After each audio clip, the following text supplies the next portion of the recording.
Ashwath sir ಅವ್ರು ದಿಗ್ಗಜರು sir. ಹೇಗೆಂದರೆ ಅವರಲ್ಲಿ ಬರುವಾಗಲೇ ನಡುಕ ಸ್ಟಾರ್ಟ್ ಆಗ್ತದೆ.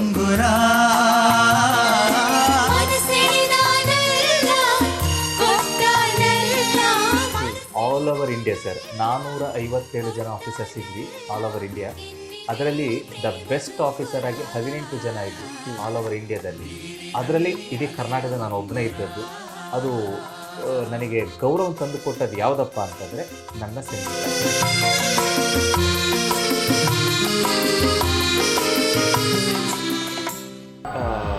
ಮತ್ತೆ ಕಾನ್ಫಿಡೆಂಟ್ ಸ್ಟಾರ್ ಸಿಂಗರ್ ಸ್ಟಾರ್ಟ್ ಆಯಿತು.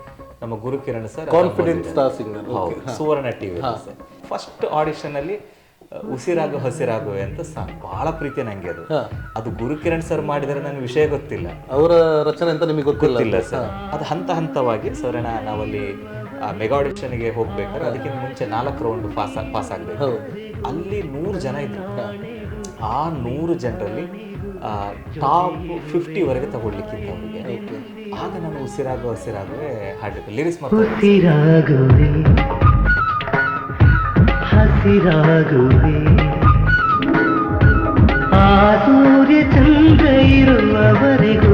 ವೀಕ್ಷಕರೇ ನಮಸ್ಕಾರ.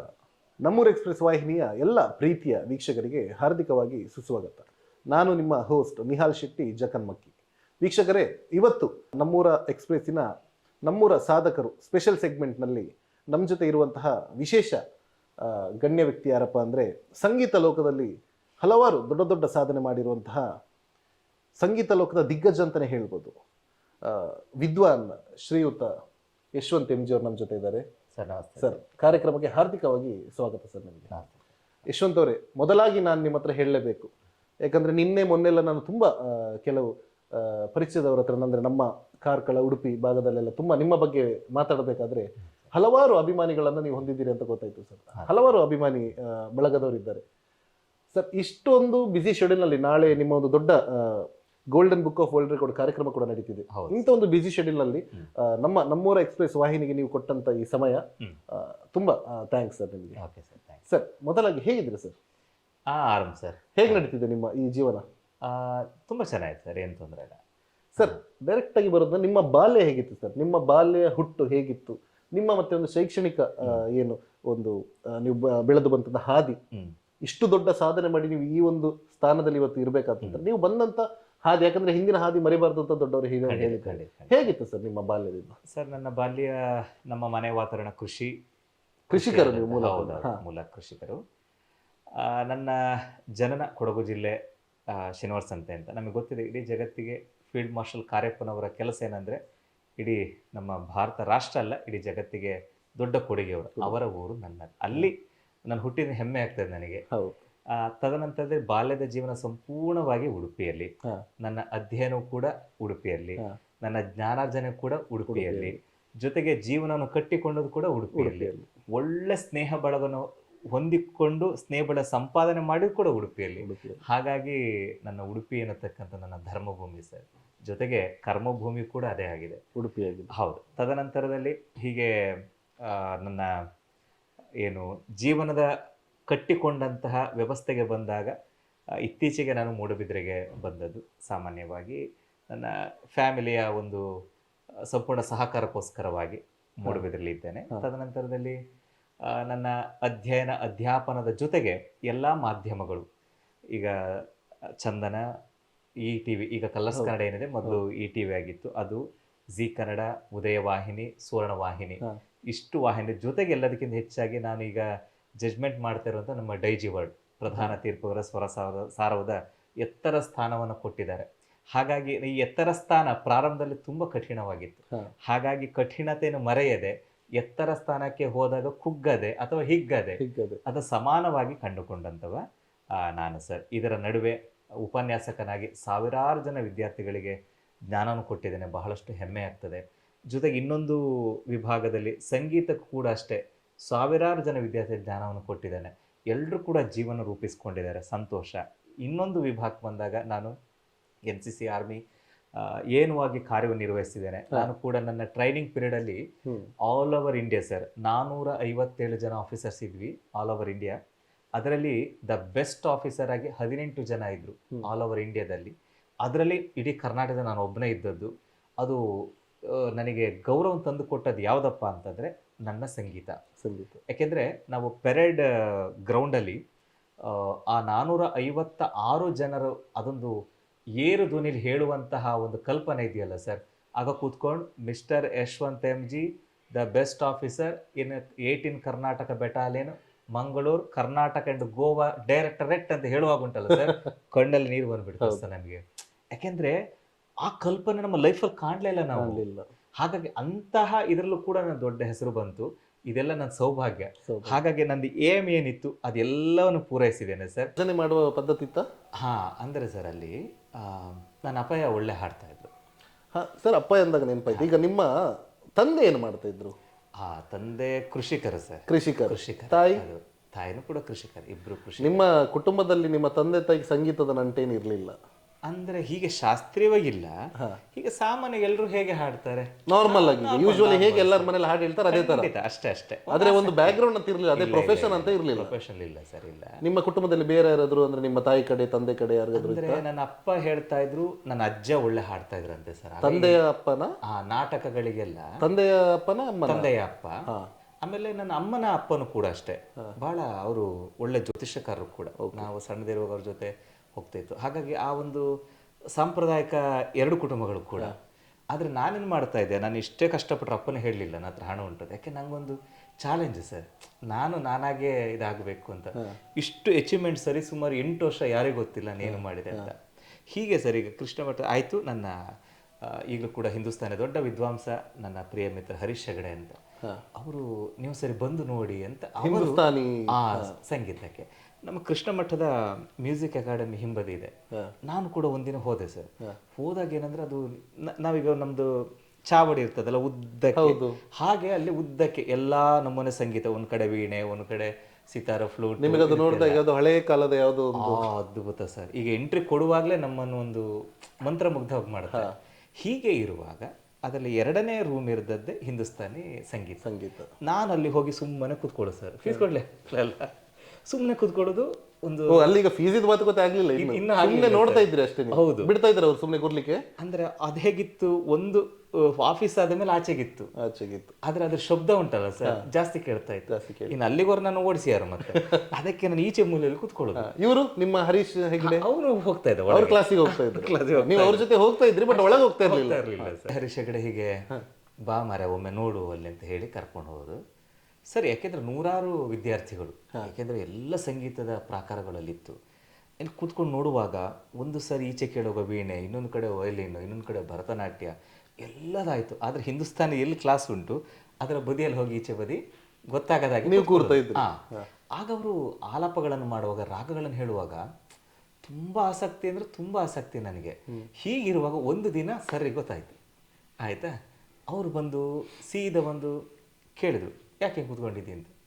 ನಾನು ಇರೋ ವಿಷಯ ನೇರ ಹೇಳ್ಬಿಟ್ಟೆ ಸರ್, ಹೀಗೆ ಆಸಕ್ತಿ ಇದೆ. ಆಗ ಅವರು ಮಾಸ್ಟ್ರು ಏನು ಮಾತಾಡಲಿಲ್ಲ. ಎಲ್ಲ ವಿದ್ಯಾರ್ಥಿಗಳು ಹೋದ್ರು. ಸರಿ ಸುಮಾರು ನಂಗೆ ಇನ್ನು ನೆನಪುಂಟು ಸರ್, ಒಂದು 6:30 7 ಗಂಟೆ ಸಮಯ ಇರಬಹುದು, ಸಂಜೆ. ಆ ಸಮಯದಲ್ಲಿ ಎಲ್ಲ ವಿದ್ಯಾರ್ಥಿಗಳು ಹೋಗಿ ಆಯಿತು, ನೀನಿಲ್ಲೇ ಕೂತ್ಕೋ ಅಂತ ಹೇಳಿದರು ನನಗೆ. ನಾನು ಸುಮ್ಮನೆ ಕೂತಿದ್ದೆ. ಆಮೇಲೆ ಮತ್ತೆ ಒಳಗೆ ಕರೆದು ನನ್ನ ವಿಚಾರ ಎಲ್ಲ ಕೇಳಿದ್ರು. ನಾನೆಲ್ಲ ಇರೋ ವಿಷಯ ಹೀಗೆ ಅಂತ ಹೇಳಿದ್ರು. ಸರ್ ತುಂಬ ಹೀಗೆ ಉಂಟು, ನನಗೆ ಫೀಸ್ ಇದೆ, ಹಣಿಲ್ಲ. ಆಗ ಅವರು ಮಾಸ್ಟ್ರು ಒಂದು ಮಾತು ಹೇಳಿದರು, ಅಂದರೆ ಅವರೆಷ್ಟು ಪಂಡಿತ್ ಮಹಾಬಲೇಶ್ವರ ಭಾಗವತರು. ಪಂಡಿತ್ ಮಹಾಬಲೇಶ್ವರ ಭಾಗವತ ಅವರ ಹೆಸರು ಹೇಳಲೇಬೇಕಾಗ್ತದೆ. ಖಂಡಿತ ಸರ್. ಅವ್ರು ಹೇಳಿದ ಮಾತು ನೋಡು, ಗುರು ಶಿಷ್ಯ ಪರಂಪರೆಯಲ್ಲಿ ಗುರು ಕಾಣಿಕೆಯನ್ನು ಕೊಡದೆ ಕಲಿಯುವಂಥ ಪ್ರಾಕಾರ ಎಲ್ಲೂ ಇಲ್ಲ. ಆದರೆ ಇವತ್ತು ನಾನು ನಿನ್ಗೆ ಅವಕಾಶ ಕೊಡ್ತೇನೆ, ಮುಂದೆ ಮಾತ್ರ ಕೊಡು. ಮುಂದೆ ಒಳ್ಳೆಯವನಾದ ಒಂದು ಸ್ಥಾನಕ್ಕೆ ಬಂದಾಗ ಕಾಣಿಕೆ ಅಂತ ಕೊಡು. ಖಂಡಿತವಾಗಿಯೂ. ಹಾಗೆ ಧರ್ಮ ಕಲಿಬಾರ್ದು, ಅದು ಯಾವತ್ತೂ ಶ್ರೇಯಸ್ಸಲ್ಲ ಅಂತ ಗುರುಗಳು ಹೇಳಿದರು. ಆಯ್ತು ಗುರುಗಳಂತ ಹೇಳಿದ್ರೆ ಅಲ್ಲಿಂದಲೇ ಸ್ಟಾರ್ಟ್ ಆಯ್ತು ಅನ್ನೋದು. ತುಂಬ ಕಲಿತೆ ಸರ್. ಎಲ್ಲಿವರೆಗೆ ಅಂತಂದರೆ ನಾನು ಮತ್ತು ಹರೀಶ್ ಹೆಗಡೆ ತಾನ್ಪುರ ಹಿಡ್ಕೊಂಡು ಸರ್ನ ಬೈಟೆಕ್ಕಲ್ಲಿ ಇರ್ತದೆ ಎಲ್ಲ ಜೊತೆಗೆ ನಾವು ಹೋಗ್ತಾ ಇದ್ವಿ. ಅಷ್ಟು ಸರ್, ಅವರಿಗೆ ಒಂದು ಕಂಪ್ಲೀಟ್ ಶಿಷ್ಯ ರೂಪದಲ್ಲಿ ನೀವು. ಖಂಡಿತ. ಆಮೇಲೆ ಏನಾಯಿತು, ಅವರ ವಿದ್ವತ್ ಪಾಠ ಮಾಡುವಾಗ ಅಥವಾ ಬೇರೆ ಬೇರೆ ವಿದ್ಯಾರ್ಥಿಗಳಿಗೆ ಬೇರೆ ಬೇರೆ ರಾಗಗಳನ್ನು ಮಾಡುವಾಗ ನಾನು ಎಲ್ಲ ರಾಗಗಳನ್ನು ಕೂಡ ಕೇಳಿ ನನಗೆ ಬರ್ತದೆ. ಯಾಕೆಂದರೆ ಅಷ್ಟು ಆಸಕ್ತಿ ನನಗೆ. ಹಾಗಾಗಿ ಅಂದರೆ ಏನಾದ್ರು ಮಾಡಿ ಸಾಧಿಸಬೇಕು ಎನ್ನತಕ್ಕಂಥದ್ದು. ಹೀಗೆ ಜೂನಿಯರ್ ಮತ್ತು ಸೀನಿಯರ್ ಎರಡನ್ನು ಕೂಡ ಸರ್ ಜೊತೆಗೆ ನಾನು ಸಂಪೂರ್ಣವಾಗಿ ಕಲಿತೆ. ಅಷ್ಟು ಹೊತ್ತಿಗೆ ಈ ಟಿ ವಿ ಎದೆ ತುಂಬಿ ಹಾಡುವೆನು. ನಾನು ಅದನ್ನೊಂದು ಹೇಳಬೇಕಿತ್ತು. ಯಾಕಂದ್ರೆ ಎದೆ ತುಂಬಿ ಹಾಡುವೆನು ಅನ್ನೋದು ನಮ್ಮ ಕರ್ನಾಟಕಕ್ಕೆ, ಇಡೀ ಭಾರತಕ್ಕೆ ಪ್ರಚಾರವಾದಂಥ ದೊಡ್ಡ ಕಾರ್ಯಕ್ರಮ. ಅದರಲ್ಲಿ ನಮ್ಮ ಕರ್ನಾಟಕಕ್ಕೆ ರಾತ್ರಿ ನನಗೆ ನೆನಪಿದೆ, ಅದು ಮೋಸ್ಟ್ಲಿ 9 ಗಂಟೆಗೆ ಏನೋ ಅದು ಇದು ಪ್ರಸಾರ ಆಗ್ತಿತ್ತೇನೋ ಈ ಟಿವಿಯಲ್ಲಿ. ಈ ಟಿವಿಯಲ್ಲಿ ಬರ್ತಾ ಇತ್ತು. ಅವಾಗ SPB ಮತ್ತೆ ಕೆಲವರು ಇನ್ನು ಜಡ್ಜ್ ಇದ್ರು. ಹೌದು ಹೌದು ಹೌದು ಸರ್. ಆ ಕಾರ್ಯಕ್ರಮಕ್ಕೆ ನೀವು ಹೋಗಿದ್ರಿ ಅಲ್ವಾ? ಹೌದು ಹೌದು ಸರ್. ಅದಕ್ಕಿಂತ ಮುಂಚೆ 2000ರಲ್ಲಿ ಮೊಟ್ಟ ಮೊದಲ ಬಾರಿಗೆ ಚಂದನ ವಾಹಿನಿಯಲ್ಲಿ 2000 ಇಸ್ವಿಯಲ್ಲಿ ಚಂದನ ವಾಹಿನಿಯಲ್ಲಿ ನಿತ್ಯೋತ್ಸವ ಅಂತ ಕಾರ್ಯಕ್ರಮ ಬರುತ್ತೆ. ಅದಕ್ಕೆ ಯಾರು ಜಡ್ಜಪ್ಪ ಅಂದ್ರೆ ಚಂದ್ರಿಕಾ ಗುರುರಾಜ್ ಅವರು, ರತ್ನಮಾಲ ಪ್ರಕಾಶ್ ಅವರು, ಆಮೇಲೆ ಶಿವಮೊಗ್ಗ ಸುಬ್ಬಣ್ಣನವರು, ಅಶ್ವಥ್ ಸರ್ ಅವರು, ಅವ್ರ ದಿಗ್ಗಜರು ಸರ್. ಹೇಗೆಂದ್ರೆ ಅವರಲ್ಲಿ ಬರುವಾಗ್ಲೇ ನಡುಕ ಸ್ಟಾರ್ಟ್ ಆಗ್ತದೆ. ಈಗಿನ ಸ್ಪರ್ಧೆಗಳ ಹಾಗಲ್ಲ. ಅಶ್ವಥ್ ಅವರ ವಾಯ್ಸ್ ಕೇಳ್ತಿದ್ದಾಗ ಸರ್ ಖಂಡಿತವಾಗಿ. ಯಾಕೆಂದ್ರೆ ನೇರ ಮತ್ತೆ ಪರ್ಫೆಕ್ಟ್ 100ಕ್ಕೆ 100%. ಹೌದು ಸರ್. ಯಾಕೆಂದ್ರೆ ಅವ್ರ ಜೊತೆ ಎಲ್ಲ ತರಬೇತಿ ಪಡ್ಕೊಂಡಿದ್ದೇನೆ ನಾನು. ನಮ್ಮ ಉಡುಪಿ ಜಿಲ್ಲೆ ನನ್ನನ್ನು ಕಳಿಸಿಕೊಟ್ಟಿತ್ತು. ಇದರಲ್ಲಿ ಬರೀ ಭಾವಗೀತೆಗಳನ್ನು ಹಾಡೋದು ಮಾತ್ರ. ಅಲ್ಲಿ ನನಗೆ ಸೆಮಿಫೈನಲ್ವರೆಗೆ ಹೋದೆ. ಯಾಕೆ ಅಂದ್ರೆ ಸರ್, ನಿತ್ಯೋತ್ಸವದಲ್ಲಿ ನನಗೆ ಇನ್ನೂ ಸಂಗೀತದ ಪಯಣದ, ಯಾಕೆಂದ್ರೆ ತಾಳಗಳು ಬೇಕು, ಪರಿಶುದ್ಧವಾದ ಶ್ರುತಿ ಬೇಕು, ಮತ್ತೆ ಸಂಗೀತಕ್ಕೆ ಒಂದಷ್ಟು ಅಂಶಗಳಿದೆ, ಅದೆಲ್ಲವೂ ಕೂಡ ಬೇಕಾಗಿದೆ. ಯಾಕೆಂದ್ರೆ ಏನೂ ಇಲ್ಲದೆ ಹೋದವ ನಾನು. ಹಾಗಾಗಿ ಅಲ್ಲಿವರೆಗೆ ಹೋಗ್ಲಿಕ್ಕಾಯ್ತು. ಆಮೇಲೆ ಏನಾಯ್ತು ಅಂದ್ರೆ ನೀವೀಗ ನಿತ್ಯೋತ್ಸವ ಇದೆಲ್ಲ ಬೆಂಗಳೂರಲ್ಲಿ ನಡೀತಾ, ನೀವು ಇಲ್ಲಿಂದ ಉಡುಪಿಯಿಂದ ಬೆಂಗಳೂರಿಗೆ ಹೋಗ್ಬೇಕಂತಂದ್ರೆ ನಿಮಗೆ ಒಂದು ಪ್ಲಾಟ್ಫಾರ್ಮ್ ಬೇಕಂದ್ರೆ ನಿಮಗೆ ಒಂದು ಗೈಡೆನ್ಸ್ ಬೇಕು, ಬ್ಯಾಕ್ ಸಪೋರ್ಟ್ ಬೇಕು. ಅದು ಹೇಗೆ ಹೋದ್ರಿ? ಸರ್ ಅಲ್ಲಿ ಇನ್ನೊಂದು ಟ್ವಿಸ್ಟ್ ಇದೆ ಸರ್ ನನಗೆ. ಇದಕ್ಕೆ ಫುಲ್ ಬ್ಯಾಕ್ ಬೋನ್ ಶ್ರೀಧರ ಭಟ್ರು ಅಂತ. ಶ್ರೀಧರ ಭಟ್ರು ನಮ್ಮ ವೇದ ಗುರುಗಳು. ಅವರು ನಮ್ಮ ನವಗ್ರಹ ಗುಡಿ ಇದೆಯಲ್ಲ ಕೃಷ್ಣ ಮಠದಲ್ಲಿ, ಅಲ್ಲಿ ಪೂಜೆ ಮಾಡಿಕೊಂಡು ಬೆಳಿಗ್ಗೆಲ್ಲ ನಮ್ಮಲ್ಲೇ ಅಧ್ಯಯನ ಪಾಠವನ್ನು ಹೇಳಿ ಮತ್ತೆ ಹೋಗಿ ಪೂಜೆ ಮಾಡಿ ಮತ್ತೆ ಪ್ರಸಾದ ಹಿಡ್ಕೊಂಡು ಬಂದು ಕೂರಿಸಿಕೊಂಡು ಫಸ್ಟ್ ಅವ್ರು ಲಿರಿಕ್ಸ್ ಬರೆಯೋದು, ನಾನಲ್ಲ, ಸಾಹಿತ್ಯವನ್ನು ಬರೆದು ಒಂದಷ್ಟು ಗೀತೆಗಳನ್ನ ನನ್ನ ಜೊತೆ ಹಾಡಿಸೋದು. ಆಮೇಲೆ ನನಗೋಸ್ಕರ ಅವರೊಂದು ಸಣ್ಣದು ಟೇಪ್ ರೆಕಾರ್ಡ್, ಇದು ಹಾಗೆ ಸುತ್ತಿಕೊಳ್ಳೋದೆಲ್ಲ ಆ ನಮನೆ, ಅದು ಹೊಸತು ತಂದು ಅದ್ರಲ್ಲಿ ಪಾಪ ಅವರಿಗೆ ಕಷ್ಟ ಇತ್ತು ಸರ್. ಅದರಲ್ಲೂ ಕೂಡ ನನಗೆ ಅವರು ಅದನ್ನು ತಂದು ಕೇಳಿಸಿ ಅಲ್ಲಿ ಹಾಡಿಸ್ತಾ ಇದ್ರು.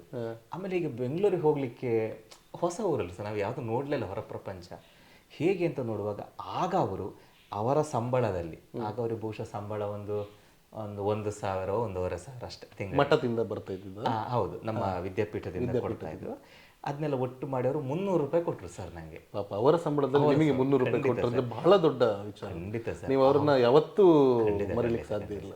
ಅವರು ಮೊದಲು ನನಗೆ 300 ರೂಪಾಯಿ ಕೊಟ್ಟು ಕಳಿಸಿಕೊಟ್ಟದ್ದು ಸರ್. ಆದ್ರೆ ನೀವು ಕಳಿಸಿಕೊಟ್ಟು ಒಬ್ಬರೇ ಹೋಗಿದ್ದ? ನೀವು ಬೆಂಗಳೂರಿಗೆ ಹೋಗಿದೆ ಸರ್. ಆವಾಗ ಧೈರ್ಯ ಇತ್ತು ನಿಮಗೆ ಅಲ್ಲಿ ಹೋಗಿ? ಹೇಗೆ ಈಗ ಆ ಪ್ರೋಗ್ರಾಮ್ ಹತ್ರ ಆ ಜಾಗ ಹೊಸದು ನಿಮಗೆ? ಹೌದು ಸರ್. ಹೇಗೆ ಬಸ್ಸಲ್ಲಿ ಹೋದ್ರ? ನಾನು ಆಗ ರಾಜಹಂಸ ಆಗ ಬಹಳ ಕಡಿಮೆ, ಅದು ನೆನಪಿಲ್ಲ ನಂಗೆ ಟಿಕೆಟ್ ಎಷ್ಟು ಅಂತ. ಸೀದಾ ಕಂಠೀರವ ಸ್ಟುಡಿಯೋ ಇದೆಯಲ್ಲ ಸರ್, ಅದು ಗೊತ್ತಿತ್ತು ನಿಮಗೆ ಅಲ್ಲಿ ಆಡಿಷನ್ ನಡೀತದೆ ಅಂತ? ಪಕ್ಕ. ಯಾಕೆಂದ್ರೆ ಆಗ ಎಲ್ಲದ ಎದೆ ತುಂಬೇಡ ನಡೆದ ಕಂಠೀರ ಸ್ಟುಡಿಯೋ, ನಿತ್ಯೋತ್ಸವ ಕೂಡ ಕಂಠೀರ ಸ್ಟುಡಿಯೋದಲ್ಲಿ ನಡೆದದ್ದು. ಹಾಗಾಗಿ ನನಗೇನು ಗೊರಗಂಟೆಪಾಳ್ಯ ಅಂತ ಏನು ಹೇಳ್ತಾರೆ, ಅಲ್ಲಿಂದ ಇಳಿದು ಜನರನ್ನೇ ಕೇಳ್ಕೊಂಡೇ ಹೋದ್ದು ಸರ್. ಹಾಗೆಲ್ಲರೂ ಸಲಹೆ ಕೊಟ್ಟರು, ಆ ಕಂಠೀರ ಸ್ಟುಡಿಯೋ ಅಂದ್ರೆ ಹೀಗೆ ಅನ್ಕೊಂಡು ನಡ್ಕೊಂಡೇ ಹೋದು, ನಡ್ಕೊಂಡೇ ಬರ್ತಾ ಇದ್ದದ್ದು. ಅಂದ್ರೆ ಎಷ್ಟು ದಿನ ಇದ್ರಿ ನೀವು ನಿತ್ಯೋತ್ಸವದಲ್ಲಿ? ಸೆಮಿಫೈನಲ್ ಅವರಿಗೆ ಸರ್, ಅಂದ್ರೆ ರೌಂಡ್ಸ್ಗಳು ನಡೀತಾ ಇತ್ತು. ಅಂದ್ರೆ ಡ್ಯೂರೇಷನ್ ಎಷ್ಟಿತ್ತು, ಎಷ್ಟು ದಿನ ಇದ್ರಿ? ಅದು ಬಹುಶಃ ಹೆಚ್ಚಿಲ್ಲ, ಅದೊಂದು 3 months ಒಳಗೆ. ಅಲ್ಲೇ ಇದ್ರ ಬೆಂಗಳೂರಲ್ಲಿ? ಇಲ್ಲ, ನಾನು ಅಪ್ ಅಂಡ್ ಡೌನ್ ಮಾಡ್ತಾ ಇದ್ರ? ಒಮ್ಮೆ ರಿಹರ್ಸಲ್ ಇರ್ತಾ ಇತ್ತು. ರಿಹರ್ಸಲ್ ಈಗ ಅಲ್ಲಿ ಉಳ್ಕೊಳ್ಳಿಕ್ಕೆಲ್ಲ ನಿಮ್ಮ ಸಂಬಂಧದ ಯಾರಾದ್ರೂ ಮನೆ ಇತ್ತ ಅಥವಾ ಹೇಗೆ ಅಂತ? ಬೆಂಗಳೂರು ಇಲ್ಲ, ನಮಗೊಂದು ಅಶೋಕ ಹೋಟೆಲ್ ಅಂತ ಗಾಂಧಿನಗರದಲ್ಲಿ ಸರ್, ಅಲ್ಲೇ ವ್ಯವಸ್ಥೆಯನ್ನು ಮಾಡಿಕೊಟ್ಟಿದ್ರಾಗ ಅಲ್ಲಿನವರೇ. ನಿತ್ಯೋತ್ಸವ ಕಾರ್ಯಕ್ರಮ ಆಯೋಜಕರು ನಿಮಗೆ ಅಲ್ಲಿ ಅವರು ಬಂದು ಕರ್ಕೊಂಡು ಬರೋದು, ಕರ್ಕೊಂಡು ಅಲ್ಲೇ ಬಿಡೋದು. ಆದ್ರೂ ನಿಮ್ಮ ಒಂದು ಡೇರಿಂಗ್ ಮೆಚ್ಚಬೇಕು, ನೀವು ಇಲ್ಲಿಂದ ಆ ವಯಸ್ಸಿನಲ್ಲಿ ಹೋಗಿದ್ದೀರ ಸರ್. ನಿಜವಾಗ್ಲು ಸರ್, ಒಬ್ಬನೇ ಹೋದ ಸರ್. ಅದೇ ಹೇಳಿದೆ ನನಗೆ. ಯಾಕಂದ್ರೆ ಈಗ ಬೇರೆ ರೂಟ್ ಅಲ್ಲಿ ಇರುವಂತ ಸ್ಟೂಡೆಂಟ್ಸ್ ಈಗ ನೋಡಿ, ಈಗ ಅವರಿಗೆ ಫ್ರೆಂಡ್ಶಿಪ್ ಅದು ತಿರುಗಾಟ. ಈಗ ನೀವು ಅದಲ್ಲ, ನೀವು ಮಠ, ವೇದ, ಪುರಾಣ, ನೀವು ನಿಮ್ಮ ಒಂಥರ ಮುಗ್ಧ ಇದ್ರಲ್ಲಿ ಬಂದಿರ್ತೀರ. ನಿಮಗೆ ಇಲ್ಲಿಂದ ಬೆಂಗಳೂರು ಹೋಗೋದು, ಅಲ್ಲಿ ಒಬ್ಬರೇ ನಾನಿದು ಗ್ರೇಟ್ ಅಲ್ವಾ? ಅದಕ್ಕೆ ಹೇಳಿದೆ ನಾನು. ಅದೇ ಆಮೇಲೆ ಸರ್, ಅದೇ 2-3 ತಿಂಗಳಷ್ಟೇ ಯಾವುದು ನಿತ್ಯೋತ್ಸವ. ಆಮೇಲೆ ವಾಪಸ್ ಬಂದೆ. ಆಮೇಲೆ ಇಮ್ಮಿಡಿಯೇಟ್ ಒಂದು 3 years ಗ್ಯಾಪಲ್ಲಿ ಮತ್ತೆ ಎದೆ ತುಂಬ ಹಾಡುವೆನು ಸ್ಟಾರ್ಟ್ ಆಯಿತು. ಆಗ ನನಗೆ ಒಳ್ಳೆ ಅವ್ರದ್ದು ಫೋನ್ ನಂಬರ್ ಇತ್ತು, ವಿ ನಾಗೇಶ್ ಅಂತ ಅವರು. ಈಗಲೂ ಬೇರೆ ಚಾನಲ್ ಇರಬೇಕು, ತುಂಬ ಒಳ್ಳೆ ವ್ಯಕ್ತಿ ಸರ್. ನಾನು ಅವರಿಗೆ ಆಗ ಈ ಉದ್ದದ ಇದು ಬರ್ತಾ ಇತ್ತು ನೋಡಿ ನಮ್ಮ ಮೊಬೈಲಲ್ಲಿ. ಹೌದು, ಅದರಲ್ಲಿ ಕಾಲ್ ಮಾಡಿಕೊಂಡು, ನನ್ನ ಹತ್ರ ಮೊಬೈಲ್ ಇಲ್ಲ, ಬೇರೆದನ್ನು ಮಾಡೋದು. ಆಗ ಅವ್ರು ಹೇಳಿದ್ರು, ಏನು ಹೆದರಬೇಡಿ, ನೀವು ಬೆಂಗಳೂರು ಬಂದು ಎಲ್ಲಿ ಇಳಿತೀರಿ ಅದರ ಒಂದು ಚಿತ್ರಣನ ಹೇಳಿ ನಾನು ನಿಮ್ಮನ್ನು ಬಂದು ಕರ್ಕೊಂಡು ಹೋಗ್ತೇನೆ ಅಂತ ಸರ್. ಆಮೇಲೆ ಆಗ ಅವರು ಅವರದೇ ಗಾಡಿಯಲ್ಲಿ ಬಂದು ನನ್ನನ್ನು ಕರ್ಕೊಂಡು ಹೋದರು. ಕರ್ಕೊಂಡು ಹೋಗಿ ಎಲ್ಲ ಆಡಿಷನ್ದೆಲ್ಲ ಕಂಪ್ಲೀಟ್ ಆಯಿತು. ಆಮೇಲೆ ಬ್ಯಾಕ್ ಟು ಬ್ಯಾಕು ನಾನು ವಿನ್ ಆಗ್ತಾ ಹೋದೆ. ಆಮೇಲೆ ಹಂತ ಹಂತವಾಗಿ ಬಂತು. ಆಮೇಲೆ ನಂದು ಈ ಗುರುಗಳಿಗೆ ಏನಪ್ಪ ಅಂದರೆ ಬಾಲಸುಬ್ರಹ್ಮಣ್ಯ ಸರ್ ಅವರ ಮನೆತನವೂ ಕೂಡ ಅಷ್ಟೇ ವೇದ ಅಧ್ಯಯನ ಮಾಡೋ ಪುರೋಹಿತವಾದಂತಹ ಒಂದು ಮನೆತನ ಅವ್ರದ್ದು. ಅವರಿಗೆ ನಾನು ಹೀಗೆ ನನ್ನ ಪ್ರೊಫೈಲ್ ನೋಡಿದ್ರು ಅವರು ಏನೇನು ನಮ್ಮದು ಒಂದು ಬ್ಯಾಕ್ಗ್ರೌಂಡ್. ಹೌದು ಸರ್, ಭಾಳ ಖುಷಿ ಆಯ್ತು ಅವರಿಗೆ. ಆಮೇಲೆ ಬಹಳಷ್ಟು ಹೀಗೆ ಮಾತನಾಡ್ತಾ ಇದ್ರು ಅವಾಗ ಹೀಗೆ ಆಗಿ ಸರ್. ಮತ್ತೆ ನಾನು ಅದರಲ್ಲಿ ವಿನ್ ಆದೆ. ಎದೆ ತುಂಬ ಹಾಡುವೆನು ವಿನ್ ಆದೆ. ಅಲ್ಲಿ ವಿನ್ ಆದ ತಕ್ಷಣವೇ ನನಗೆ ಸಿಕ್ಕಿದ ಹಣ, ನೀವು ಅಲ್ಲಿ ಗೆದ್ರಿ ಸೀಸನ್ ವಿನ್ನರ್. ಎಷ್ಟನೇ ಸೀಸನ್ ಸರ್ ಅದು? ಲಾಸ್ಟ್ ಸರ್, ನಂದು ಸೀನಿಯರ್, ನಂದೇ ಲಾಸ್ಟ್. ಆಮೇಲೆ ಮಕ್ಕಳದು ಸ್ಟಾರ್ಟ್ ಆಯ್ತು. ಹೌದು. ಅಲ್ಲಿ ಸಿಕ್ಕಿದಂತ ಹಣ ಸರ್ 10,000 ರೂಪಾಯಿ ಸರ್. ಇದು ಯಾವ ಇಸ್ವಿ ಸರ್ ಇದು? 2005 ಎಂಡಲ್ಲಿ ಮೇ 30 ಗ್ರ್ಯಾಂಡ್ ಫಿನಲ್ ನಡೀತು ಅವತ್ತು. ಅಲ್ಲಿ ಸಿಕ್ಕಿದ 10,000 ರೂಪಾಯಿ ಸರ್. ಮತ್ತೆ ನಾನು ಹಿಂತಿರುಗಿ ನೋಡ್ಲಿಲ್ಲ. ಆಮೇಲೆ ಏನಾಯ್ತು, ಎಲ್ಲರೂ ಹೇಗೆ ಕನಸು ಕಟ್ಕೊಳ್ತಾರೆ ಹಾಗೆ ನಾನು ಕೂಡ ಬೆಂಗಳೂರು ಹೋದೆ. ಒಂದಷ್ಟು ದೊಡ್ಡ ದೊಡ್ಡ ಶೋಗಳು ಹೋದೆ ಸರ್. ಒಂದಷ್ಟು ಜನರು ಕರೆದ್ರು, ಒಂದಷ್ಟು ಗೌರವ ಕೊಟ್ಟರು. ಆಮೇಲೆ ಏನಾಯ್ತು, ಮತ್ತೆ ಯಾಕೋ ಸಾಕಾಗಲಿಲ್ಲ. ಮತ್ತೆ ನಾನು ಬಂದು ಮಾಸ್ಟರ್ ಡಿಗ್ರಿ ಮಾಡಿದೆ ಇಲ್ಲಿಗೆ ಬಂದು. ಅಷ್ಟೊಂದು ಏನಾಗಿತ್ತು, ವಿದ್ಯಾಪೀಠದೆಲ್ಲ ಮುಗಿದಿತ್ತು. SMSP ಸಂಸ್ಕೃತ ಕಾಲೇಜ್ ನಮ್ಮ ಕೃಷ್ಣ ಮಠದ ಹತ್ರ ಇದ್ದು, ಅಲ್ಲಿ ನಾನು ಅಲಂಕಾರ ಶಾಸ್ತ್ರದಲ್ಲಿ ಅಧ್ಯಯನ ಮಾಡ್ತಾ ಇದ್ದೆ. ಆಮೇಲೆ 2 ವರ್ಷ ಗ್ಯಾಪಲ್ಲಿ ಮತ್ತೆ ಕಾನ್ಫಿಡೆಂಟ್ ಸ್ಟಾರ್ ಸಿಂಗರ್ ಸ್ಟಾರ್ಟ್ ಆಯ್ತು. ನಮ್ಮ Guru Kiran sir, confident star singer, Suvarna TV sir. ಭೂಮಿ ಮೇಲೆ ಹೂವಿನುಂಗುರ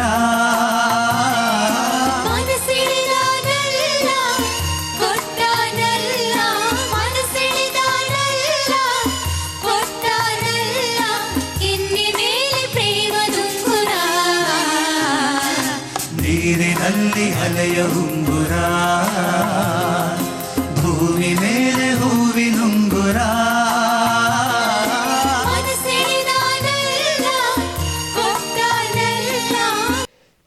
ಅಲ್ಲಿಂದ ನಂಗೆ ಆಲ್ಮೋಸ್ಟ್ ಈ ಶೋಸ್ ಎಲ್ಲ ನನಗೆ ಒಳ್ಳೆ ಕಾಂಟ್ಯಾಕ್ಟ್ ಆಯಿತು.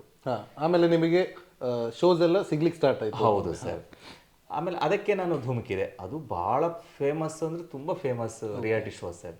ಅದಕ್ಕೆ ಹೇಳಿದೆ, ಆಗ ಗುರು ಕಿರಣ್ ಸರ್ ಅವರು ನಮ್ಮದು ಜಡ್ಜಸ್. ಅಲ್ಲಿಯೂ ಕೂಡ ಸಾವಿರಾರು ಜನ ಸರ್. ಆಗ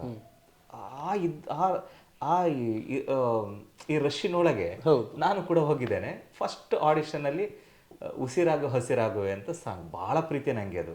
ಅದು ಗುರು ಕಿರಣ್ ಸರ್ ಮಾಡಿದರೆ ನನಗೆ ವಿಷಯ ಗೊತ್ತಿಲ್ಲ, ಅವರ ರಚನೆ ಅಂತ ನಿಮಗೆ ಗೊತ್ತಿಲ್ಲ ಸರ್. ಅದು ಹಂತ ಹಂತವಾಗಿ ಸಾಧಾರಣ ನಾವಲ್ಲಿ ಮೆಗಾ ಆಡಿಷನ್ಗೆ ಹೋಗ್ಬೇಕಾದ್ರೆ ಅದಕ್ಕಿಂತ ಮುಂಚೆ 4 ರೌಂಡ್ ಪಾಸ್ ಆಗಬೇಕು.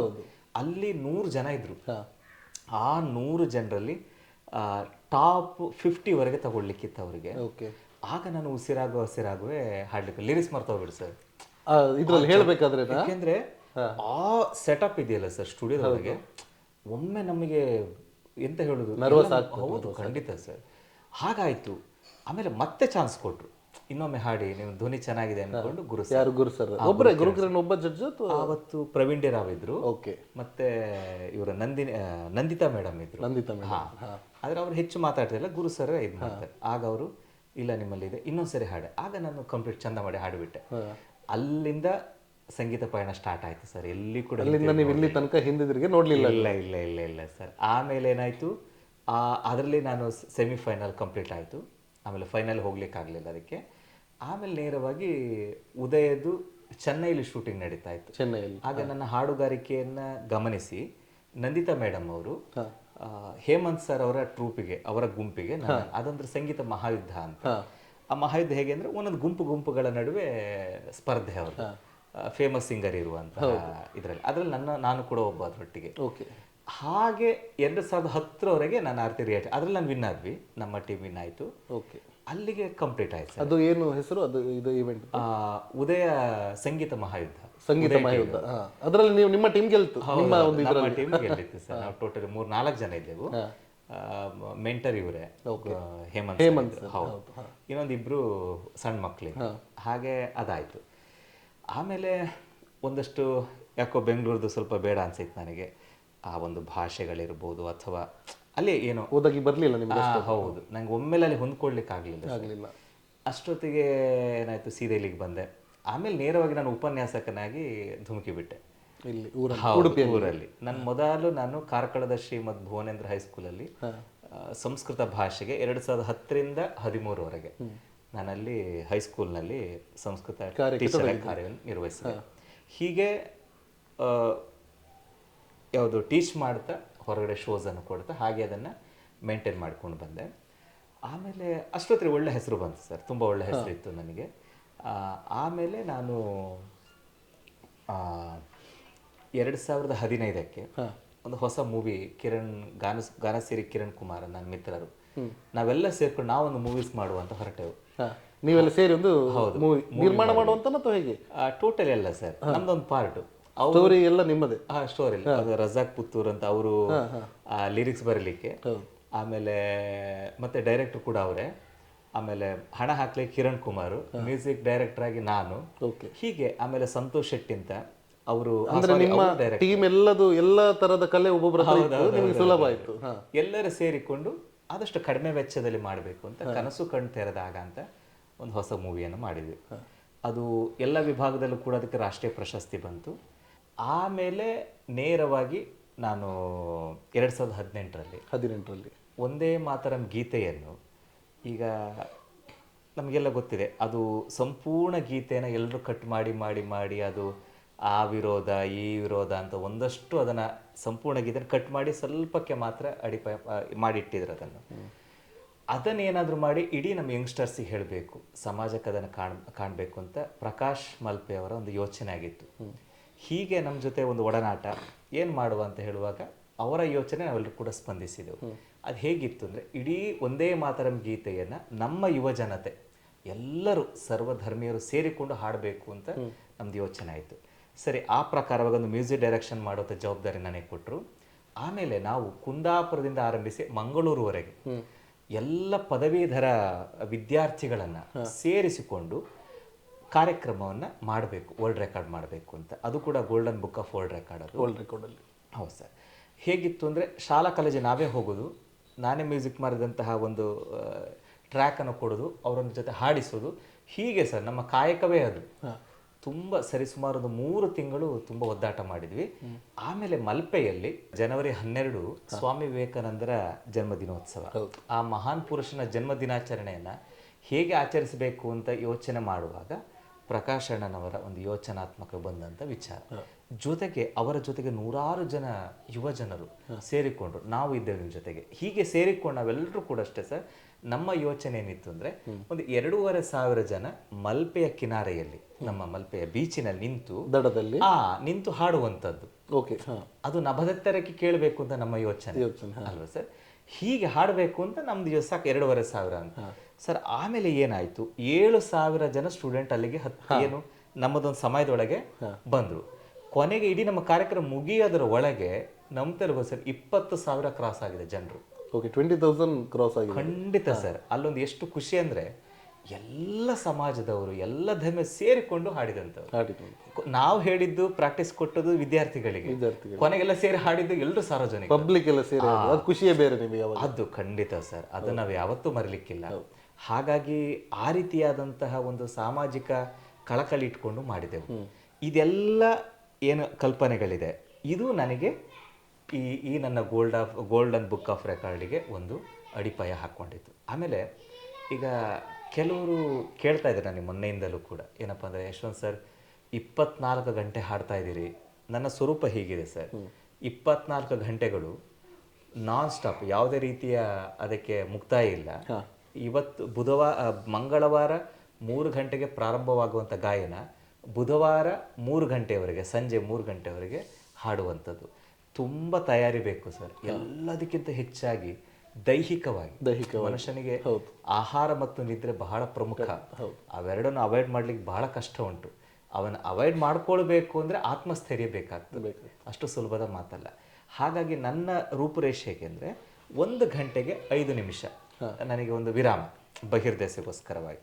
ಇದು ಬಿಟ್ಟರೆ ಇನ್ನು ಸಮಯವೇ ಇಲ್ಲ, ಬೇರೆ ಸಮಯ ಇಲ್ಲ ಸರ್. ಹಾಗಾಗಿ ನಾನು ಆಮೇಲೆ ಇನ್ನೊಂದು ವಿಷಯ ಏನಪ್ಪ ಅಂದರೆ, ನಾನು 24 ಗಂಟೆ ಪರ್ಯಂತ ಯಾವುದೇ ಆಹಾರವನ್ನು ತೆಗೆದುಕೊಳ್ಳೋದಿಲ್ಲ. ಓಕೆ. ಕೇವಲ ದ್ರವ ರೂಪದ ಒಂದಷ್ಟು ಅಂಶಗಳು, ಒಂದು ನೀರು ಸತತವಾಗಿ ಕುಡಿಯುವಂಥದ್ದು, ಇಲ್ಲ ಅದಕ್ಕೆ ಜ್ಯೂಸ್ಗಳೇನಾದ್ರು ಬೇಕಾದರೆ ಅಷ್ಟು ಮಾತ್ರ ತಗೊಳ್ತೇನೆ ವಿನಃ ಬೇರೆ ಯಾವುದೇ ಅನ್ನಗಳು ಅಥವಾ ಇನ್ನಿತರ ಯಾವ ಸಂದರ್ಭದಲ್ಲಿ? ಯಾವ ಸಂದರ್ಭದಲ್ಲೂ ಇಲ್ಲ ಸರ್. ದಿನನಿತ್ಯದ ಅಲ್ಲ, ಆ 24 ಗಂಟೆ 24 ಗಂಟೆಯಲ್ಲಿ ನಿಮಗೆ ಒಳಗೆ ನಾನು ಯಾವುದೇ ಆಹಾರವನ್ನು ತೆಗೆದುಕೊಳ್ಳೋದಿಲ್ಲ. ಆದರೆ ನನ್ನ ಹಾಗೆ ಇರತಕ್ಕಂಥ ಬ್ಯಾಕ್ಗ್ರೌಂಡ್ ಮ್ಯೂಸಿಕ್ ಅವರು ಕೂಡ 24 ಅವರ್ಸ್ ನುಡಿಸ್ತಾರೆ. ಪ್ರತಿಯೊಬ್ಬರು 6 ಜನ ಇದ್ದಾರೆ ಸರ್. ಖ್ಯಾತ ಗಿಟಾರ್ ವಾದಕರು ರಾಜಗೋಪಾಲ್ ಅಂತ, ಇನ್ನು ಕೀಬೋರ್ಡ್ ವಾದಕರು ದೀಪಕ್ ಜಯಶೀಲನ್ ಅಂತ ಜಿ ಕನ್ನಡ ಇದ್ರವರು. ನಮಗೆ ಗೊತ್ತಿದೆ ಇವರು ಕಲರ್ಸ್ ಕನ್ನಡ, ಹಾಗೆ ಕಲರ್ಸ್ ಕನ್ನಡ ಇನ್ನೋರ್ವ ಫ್ಲೂಟ್ ವಾದಕಿ ವರ್ಷ ಅನ್ಕೊಂಡು, ತಬಲ ಅದ್ಭುತ ತಬಲ ನುಡಿಸುವಂಥ ಪ್ರಜ್ವಲ್, ಆಮೇಲೆ ರಿದಮ್ ನಮ್ಮ ವಾಮನ್ ಬಹಳ ದೊಡ್ಡ ಕಲಾವಿದ ಸರ್ ಅವರು, ಹಾಗೆ ಸಿತಾರು ಸುಮುಖ ಆಚಾರ್ಯ ಅಂತ. ಹೀಗೆ ಇಷ್ಟು ಜನ ನನ್ನ ಬ್ಯಾಕ್ ಬೋನ್ಸ್ ನಾಡಿದ್ದು. ಯಾಕೆಂದ್ರೆ ನಾನು ಏನು ಹಾಡ್ತೇನೆ, ನನ್ನ ಕಲ್ಪನೆ ಏನಿದೆ ಅದರ 10 ಪಟ್ಟು ಅವ್ರಿಗೆ ಗೊತ್ತಿದೆ.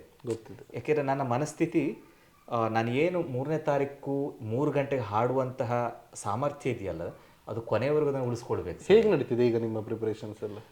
ಚೆನ್ನಾಗಿದೆ ಸರ್. ನೀವು ಮೇಯ್ನ್ ಏನಂದರೆ, ನಾನು ಆಗಲೇ ಹೇಳಿದೆ, ನಾನು 3ನೇ ಕ್ಲಾಸಲ್ಲಿ ಹಾಡುವಂತಹ ಗೀತೆಗಳು, SPB ಸರ್ ಸಾಂಗ್ಗಳು, ಅದನ್ನೆಲ್ಲ ನಾನು ಮತ್ತೊಮ್ಮೆ ಮರುಕಳಿಸ್ಕೊಂಡೆ. ನಾನು ಮೊದಲು ಏನು ಹಾಡ್ತಾ ಇದ್ದೆ ಅದೆಲ್ಲ ಸರ್ ನನಗೆ ಬರುವಾಗ ಸೋಲೋ ಸಾಂಗ್ಸ್ ಮಿನಿಮಮ್ 240 ಬೇಕೇ ಬೇಕು.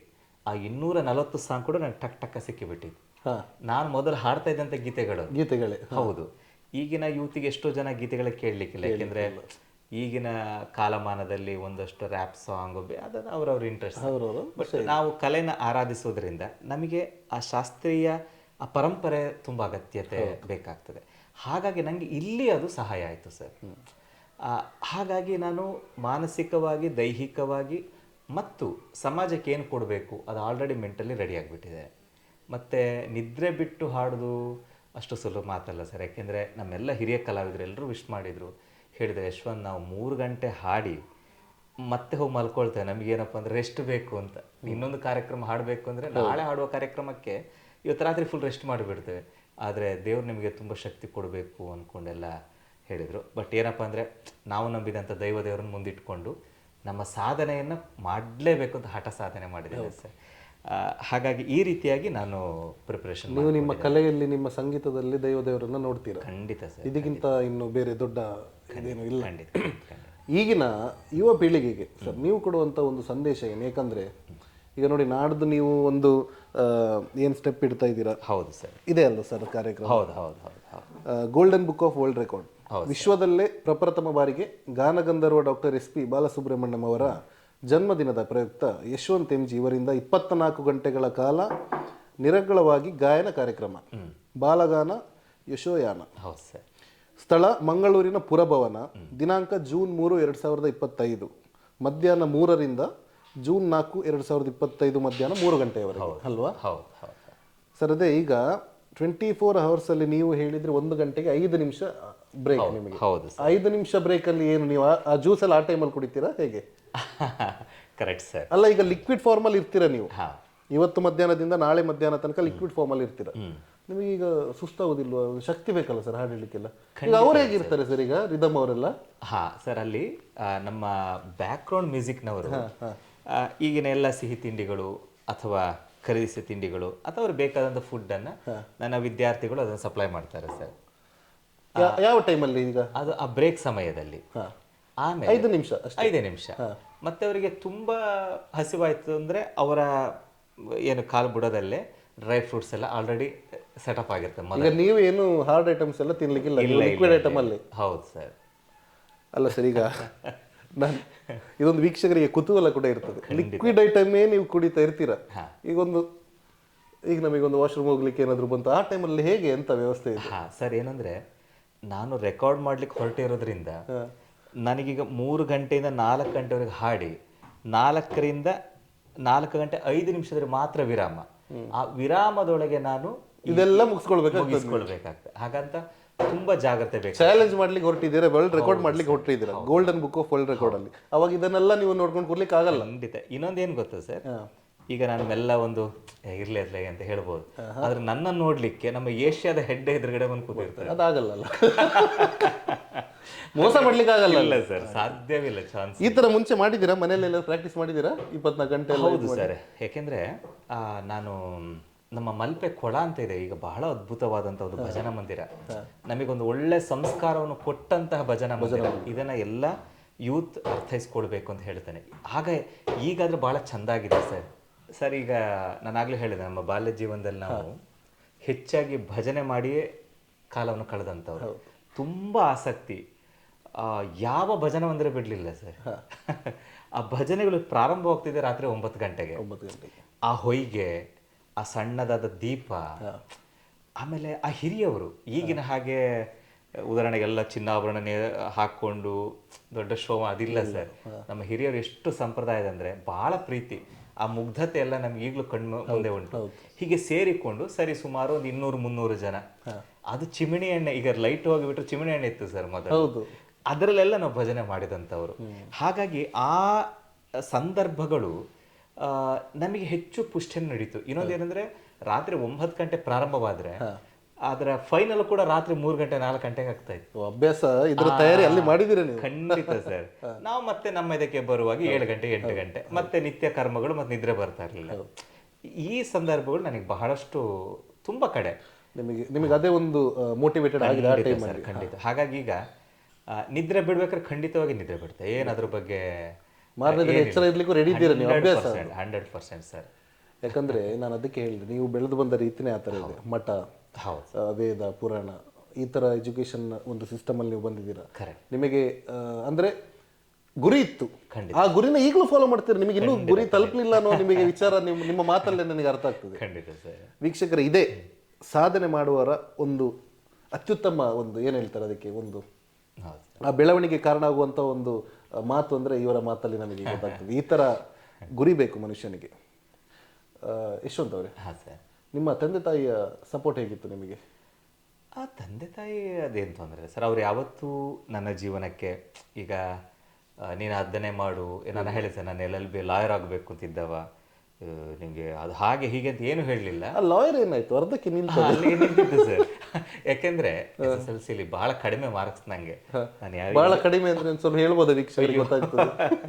ಆಕ್ಚುಲಿ ಮ್ಯಾಥ್ಸ್ ಅಲ್ಲಿ 35 ಮಾರ್ಕ್ ಬಂತು ಸರ್. ಅದು ಜಾಸ್ತಿ ಸರ್, ಪುಣ್ಯಾತ್ಮರ ಪಾಸ್ ಆದ್ರಲ್ಲ ಅದರಲ್ಲಿ ಸರ್. ಈಗ 35 ಮಾರ್ಕ್ ನಿಮಗೆ ನೋಡ್ಲಿಕ್ಕೆ ಇಲ್ಲ ಸರ್. ಎಲ್ಲರೂ 100ಕ್ಕೆ 80 ಮಾರ್ಕ್ ಮೇಲೆ ಇರೋರು. ಬಟ್ ಆದ್ರೆ ಒಂದು ಹೇಳ್ತೇನೆ, ಆಗ ನಾವು ಪಾಸ್ ಆಗೋದೇ ದೊಡ್ಡ ವಿಷಯ, 35 ಬರೋದು ದೊಡ್ಡ ವಿಷಯ. ಅಂದರೆ ಶಿಕ್ಷಣ ವ್ಯವಸ್ಥೆ ಹಾಗಿತ್ತು ಸರ್ ಮೊದಲು. ಈಗ ಉದಾಹರಣೆಗೆ ನಮ್ಮ ಗುರುಗಳು, ನಮ್ಮ ಮ್ಯಾಥ್ಸ್ ಟೀಚರು, ಅವರು ಅಲ್ಲಿದ್ದಾರೆ ಅಂದರೆ ನಾವು ಈಚೆಗಿಲ್ಲ, ಹಾಗಿತ್ತು. ಅದೇ ಈಗಿನ ಪರಿಸ್ಥಿತಿಗಳು ಹೇಗಿದೆಪ್ಪ ಅಂದರೆ ಅದು ಗುರು ಪರಂಪರೆಯಿಂದ ಅವರಿಗೆ ಹೋಗ್ಬಿಟ್ಟಿದೆ. ಪೇರೆಂಟೇ ಕೇಳ್ತಾರೆ ಏನಂದರೆ, ನಾವು ಫೀಸ್ ಕಟ್ಟೋದಿಲ್ವಾ, ನನ್ನ ಮಗನಿಗೆ ಯಾಕೆ 1 ಮಾರ್ಕ್ ಕೊಟ್ವಿ, 99 ಬಂದಿರ್ತದೆ ಸರ್, ಅವ್ರು 100 ಯಾಕೆ ಕೊಡಲಿಲ್ಲ, ಕೊನೆಗೆ ಹೋಗ್ಲಿ ಅಂತ ಕೊಡೋದು. ಮತ್ತೆ ಅವ್ರಿಗೆ ಅರ್ಥ ಆಗೋದು ಯಾವಾಗ ಅಂದರೆ ಈ SSLC ಫೈನಲ್ ಎಕ್ಸಾಮ್ ಬಂದಾಗ, PUC ಫೈನಲ್ ಬಂದಾಗ ಯಾರ ಹತ್ರ ಗಲಾಟೆ ಮಾಡ್ತಾರೆ. ಇದು ಸರ್ ಇಷ್ಟ. ವ್ಯಾಲ್ಯೂಯೇಷನ್ ಯಾರು ಬೇರೆ ಮಾಡೋದು. ಖಂಡಿತ.